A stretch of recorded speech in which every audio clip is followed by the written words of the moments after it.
Hey everybody, it's Marcos Allen here with the Miami Shooters Club and the Freestyle Fighting Academy, and I'm here with the one and only Mr. Chad LeBrun. Chad, are you there? Yes, sir. Yes, sir. Great speaking with you. As people hearing this call know, we have Chad coming down to Miami, and we're going to be doing a 6-hour Combatives Seminar with him. That's from 9:30 in the morning till 4 o'clock p.m. because we're going to do a 30-minute lunch break in there. And before I go on anymore, let's go ahead and get into this interview. I'm going to give a quick interview to Chad to answer some of the questions because I got a lot of people asking me all kinds of questions about this seminar coming up, about Chad himself. And this is not a common kind of seminar, I mean, at least not in the Miami area. Very seldom I've even heard of any kind of seminar like this in our area.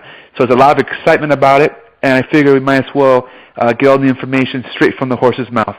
So, Chad, your system that you're going to be showing us is part of the three-range combatives, your system, and I wanted to know if you could please, in your own words, explain it. Yes, sir. Well, three-range combatives is just I have the honor of being able to work with a lot of different groups and military law enforcement, and one of the things that I saw was, a lot of the combative systems, they would just go over like one range. And what I always tell people is there's three ranges of fighting. There's your striking, unarmed for right now. So you have your punching and kicking range, you have your clinch, and then you have your ground fighting. So no matter what, unarmed, you're going to be in one of those three ranges. Now we take it a step farther, and we add in a long rifle, we add in a pistol, we add in a blade, we add in a bat or whatever. Those would all be in range one as well. So what we try to do is we try to specialize in every one of those ranges. And to me, a fight, it's not like, where you watch a Jason Bourne movie and it looks really cool and they're both staying in one range. The ranges get closed very fast. So you have to be able to switch from one range to the other. And a lot of systems I would see, they're very good at certain ranges, but then when they would test it in a real environment, the wheels would kind of fall off because they didn't know how to flow from range to range. Now, what I always tell people about three-range combatives is this. There's only two ways to end a real fight. Now, when we start talking difference between martial arts, I'm not talking about you're at a bar and you're fighting over a girl. I'm talking about one person's leaving and one person's not. This is real fighting for, I'm 44 years old. I hope I never have to get in a fight again. But if I do, it's going to be because somebody is physically attacking me. So I want to try to end that as fast as possible because I don't know what that person knows. I'm not going to try to show off my cool jiu-jitsu skills, my cool boxing skills, which I think is great to know, but I don't know who this guy is. He could pull out a blade, and stab me 3 times before I even know what happened. So the only two ways to end a real fight is to, minus shooting them, stabbing them, or whatever, is to knock them unconscious or choke them unconscious. And what I always tell people is to knock a grown man unconscious after the first punch is thrown. So there's 2 parts to every fight. There's before the first punch is thrown, and then there's after the first punch is thrown. Now, before the first punch is thrown, that's what most people think of when they think about combatives. That's the situational awareness, and which is this stuff is so important, and is just being able to avoid the fight. But so situational awareness, it's the understanding their body mechanics, their eyes, and then you have after the first punch is thrown. Well, before the first punch is thrown, if you think back to every fight you've ever seen or been in, I guarantee you 99% of the time, whoever threw the first punch won. Action is always faster than reaction. So why I want you to strike hard, strike fast, like most combative systems, I also understand from testing this over a decade that not everyone is hard and not everybody is fast. So, hopefully we get the first strike. But if you're really talking about true self-defense, most of the time you're not going to have the first strike. Most of the time you're not going to see the attack happen until it already happens. If you can, awesome. That's what we want to do. But the reality is that's not how it really goes down all the time. So we're going to talk about a little bit of all those things. It's the same thing I tell my students, and it's advice that my mom gave me when I was in grade school. She said, "He who hits first hits twice." Yeah, And I remember that from when I was in third grade. But it's definitely a very real observation, and it's very interesting that you bring that up, because I know a lot of people they think of it, when it comes to dealing with those kind of situations, that's all about 100% about avoidance. But there does come a time when, based on your training and just your own intuition, that that, hey, this is not something I can just walk away from. And when you find yourself in that situation, you hope it doesn't get to that point, but you have to be able to see it when it happens. And that hesitation can cause your worst fears to come true. So we want to prepare people for that. Perfect. And you were just mentioning a lot of different variables of the fight. You were talking about pistols, rifles, blades, chokes, punches. Just for the people listening in, do you mind sharing with us your background, your training background? So originally, many moons ago, I was a professional mixed martial art fighter, but I didn't fight for the sport aspect. I was never a sport guy. I'm a second-degree black belt in Brazilian Jiu-Jitsu. I've been, boxing and wrestling for the last 20 years. I love these things. I think these things are great sustainment things, and I make no qualms. I tell people the better you are at boxing, wrestling, and jiu-jitsu, the easier it's going to be to add on these combative things. The reality is this: boxing helps your footwork, helps you from not being able to be taken down because you have good footwork. Wrestling helps you from not being able to let someone grab you and just throw you to the ground. If I get to the ground, which is the worst thing, and I never tell people to go to the ground, but then again, you have to be realistic. When somebody says, I'm not going to go to the ground, so I'm not going to train the ground, that's just kind of a naive statement, because the reality is if you're close enough to touch somebody to punch them, they're close enough to grab you. So I can't just ask the guy to get off of me. Yeah, I wish that worked. You have to know what to do. So that's what we want to do. I want to use my jiu-jitsu to be able to just get up or to be able to choke the person. I love chokes because it's the ultimate killing technique. It's the only real, there's no Jack Bauer snap the guy's neck from behind. But if you put a choke on somebody, 5 or 6 seconds, the blood doesn't go to the brain. It doesn't matter how big and tough they are. They're taking a nap. So it's a very fast and it's a very easy thing that anybody can do. You could teach, a 110-pound female to do boxing for 10 years, but if she punches a 250-pound man in the face, she's not going to knock him out. But she could put a choke on just as easy as me or you could, but she just has to put herself in the position to do that. I'm drifting off the subject here. I get excited. So back to what you were saying. I agree with you completely too, because there's certain variables. They're just people have to understand that there is certain limitations physically. If you're like a 100, if you're a 105-pound petite woman and you're scored up. I have a student right now. His name is Locolo. The guy, he's 6'5", 350 pounds, pure muscle. I mean, this guy could literally walk on a pro NFL workout and probably get a look. And I mean, it's just not realistic to think that someone that's 110 pounds, 105 pounds is going to knock him out. I mean, it's just there are always anomalies, and you're exactly right. You have to use your strength. Hey, that's like a good-looking guy. That's his strength for picking up girls. And some guys that maybe aren't good-looking, maybe they make a lot of money. That's their strength. We all exactly. So you have to be honest with yourself. You have to make a real assessment of your skill set and say, where am I strong? Where am I weak? And you continue to grow your strengths, but you have to acknowledge your weakness and you have to get it better. You can't just say, well, I'm not going to go there. I always relate it to this. It's like links of a chain. If you tug on a chain hard enough, it doesn't break at the strongest link, it breaks at the weakest.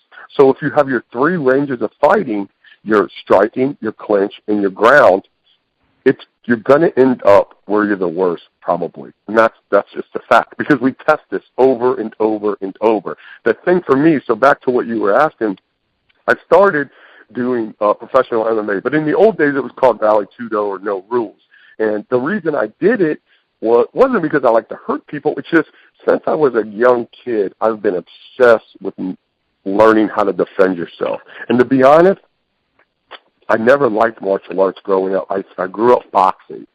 And when we were at Tech, the boxing gym, half of it was the boxers and half of it was like the Tech Karate Club or something. And those guys would come over and spar, and we would just maul them.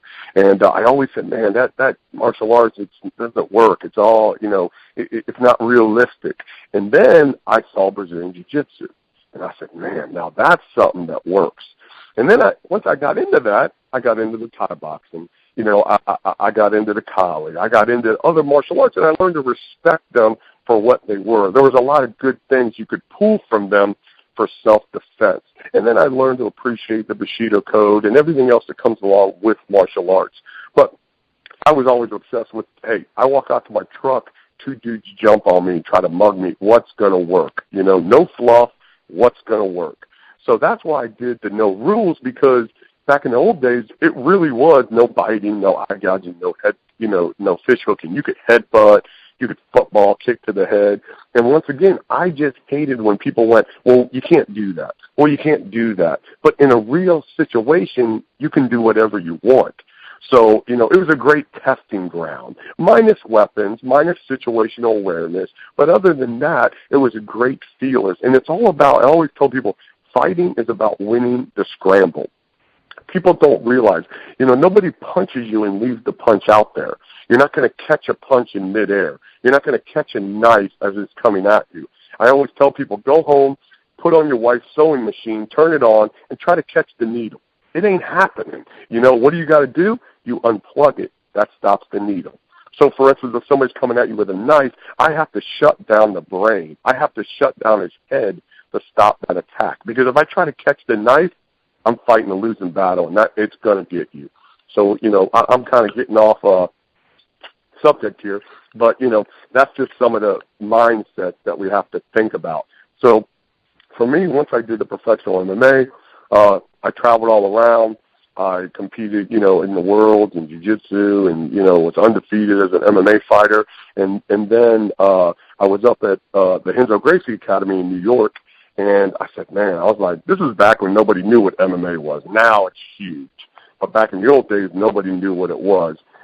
This was back in the day when if someone had a tap-out shirt on, you'd be like, hey, man, where do you train? They'd be like, oh, I train over here.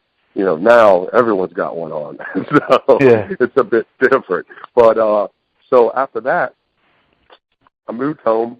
I opened up a school. And then one of my students, he worked for the FBI. And he said, Chad, I really like what you do. I like your mindset, And he would come to me with things, and he'd be like, okay, we're trying to get a guy out of a car. He's holding on to the steering wheel. What's the best way to do it? Or we're trying to handcuff somebody, and, he's holding his arms in. What would you do? So for years, I would instead of tapping my students, I would handcuff them, and they hated it. But it was a great way to learn some good cuffing procedures, Yeah. I would pull my car around out back, put one of my students in it, tell them not to let go of the steering wheel, and then hope the police weren't driving by and think I was robbing somebody, and then figure out what's the best way to get him out of there. And so, this is probably like I said, it's probably been about 15 years now that we've been testing these things over and over. So after I started working with them, the word kind of spread. I started working with the DEA, a lot of different DOD groups, a lot of, high-level military and law enforcement groups. And the thing that I have been able to do is have a lot of real-world stories come back, what's working, what's not working, and then I get to test all this stuff. Like I got a bunch of guinea pigs, strong athletic dudes, and we get to set up these scenarios, and we get to see what works and what doesn't. And I have a martial arts school called The Lab, and I call it The Lab because the dictionary definition is it's a place for practice, testing, and observation, and that's what we do. We throw out the fluff. We throw out the stuff that doesn't work, the black belt that sits on the hill and never trains and can beat anybody in 3 seconds. It's a myth. And I pull that guy's card and say, listen, you got to show me that this works. And if it doesn't, we can't use it. Because the people that I get to work with, I love these guys, man, and these guys are my friends, and they're going in bad spots. I can't sleep at night thinking that they're not getting the best training possible, the best techniques there are. So I obsess about that, to travel and give these guys the best there is. And that's what we've done with 3 Range Combatives, is after that, decade of just research and development, we put together a system where you're going to be in these 3 ranges. These are some basic principles, some basic tools that you can do that are going to help you get out of a situation, or get to your firearm, or get to your edged weapon, or get to your long rifle. That's an amazing explanation. And, just like you said that your job was to bring home the best techniques. Well, I have the same job, and that's why I'm bringing you over. I think you guys know really good at what you do as well. So, like you guys know, I know Chad from the martial arts circles for some years now, and recently we went up to train together at Asymmetric Solutions.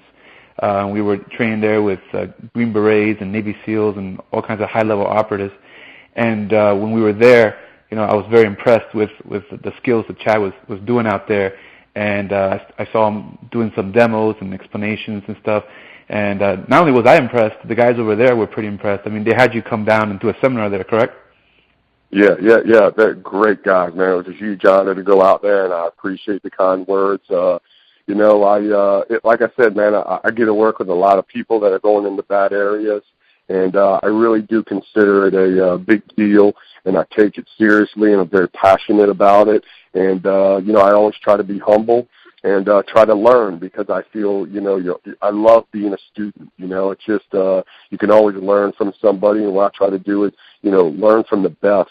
I do the same thing with my martial arts, and you did as well. You want to be the best at striking. I think boxers have great hands. I think Thai boxers have great clinch. I think wrestlers, D1 wrestlers, have great takedowns.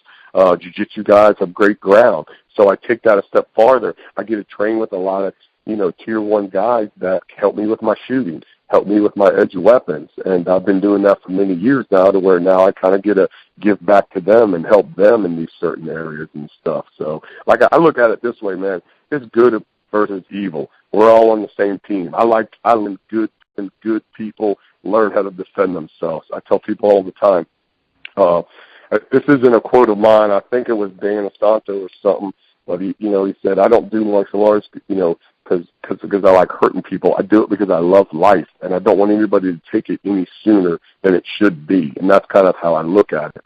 I want to prepare people for what could be the worst day of their life. And that's a small percentage thing, but it does happen. And it happens a lot more with the guys that I get to train. So they got to be prepared. So. Yeah, so I definitely agree, and that's why, like, I thought it was very important to bring you down. Like I'm telling everyone listening, I saw firsthand some of the stuff Chad's doing, and I knew we had to bring him over, because it's very rare to get somebody that is not only very proficient with weapons but also barehanded as well. Like you guys already heard him talk about his mixed martial arts background, and that it's not even mixed martial arts background. It's more hardcore than that. It's a valetudo background. Valetudo means everything goes. The NHB, no holds barred background. So I consider that even more valuable than the modern MMA experience. So, what I try to do is, like, the reality is this: when it comes to combative self-defense, it's kind of a weird thing, because you wouldn't go to a shooting school and be like, hey, man, I saw this movie where this girl, she turned the gun and the bullet turned. I mean, the guy would look at you like you're crazy, right? I mean, he would look at you like you're crazy. But when it comes to fighting, it's mind-boggling that people still think there's that secret ninja black sash move that works against everybody. And I'm sorry to disappoint. I wish there was, but there isn't. Well, Chad, you'll laugh, but my last NRA basic pistol class, somebody asked me as a question if they could curve the bullet like in the movie. I'm not kidding. I'm not joking. Man, listen, I mean, like I said, I wish there was. I wish I could learn that one. But, so joking aside, a lot of people, they're just good people, but they specialize, like, everybody's better than me at something. So, I always try to remember that these people are all new to this. What can I give them that can help them? And the other thing is, I know not everybody's going to be a pro MMA fighter. They're not going to be able to train 3 hours a day working on their hand-to-hand fighting. So, I tried to make this a very basic high percentage. To me, combatives are high percentage techniques with a low percentage. If you mess something up, it doesn't put you in a worse spot. For instance, if you walk into a room and there's 3 bad guys, could George St. Pierre come in and spinning back kick all of them? He probably could. But we're not going to do that. Like, the timing it takes to do that, and to me, in combatives, you have to take out timing. Because anytime timing is involved, then you have to be highly trained. And that's the problem. Most people aren't.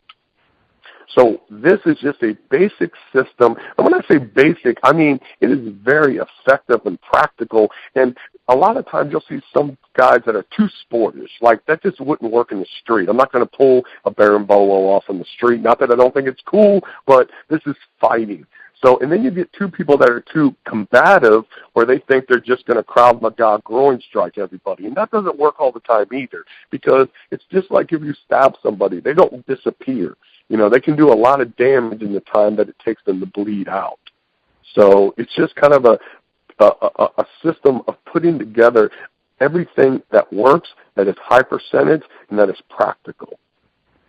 That's very interesting, and I think that's going to be very appealing to most of the people listening to this call, because a lot of the people that come to us, you know, they're not 20-year-old kids, you know, looking to do this full time and train. I mean, we do have a few people that are very hardcore, but most of the guys are not people that are going to be putting in 3-4 hours a day every day, you know, 7 days a week training. You know, a lot of people, you know, they're doing this on the weekends or even once a month.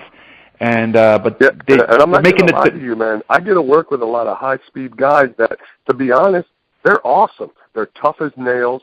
They have awesome mindset. They're no-quit attitudes. But they have to be masters of everything. I mean, they have to be snipers. They have to be good at, you know, jumping out of planes. They, you know, so they have to be so good at all these things. They don't even have the time to spend 3-4 hours just on this one little section. They have to be good at driving. They have to be good at intel. I mean, there's so much. So even for them, it has to be something that they can easily digest and be able to pull off under a high-stress situation.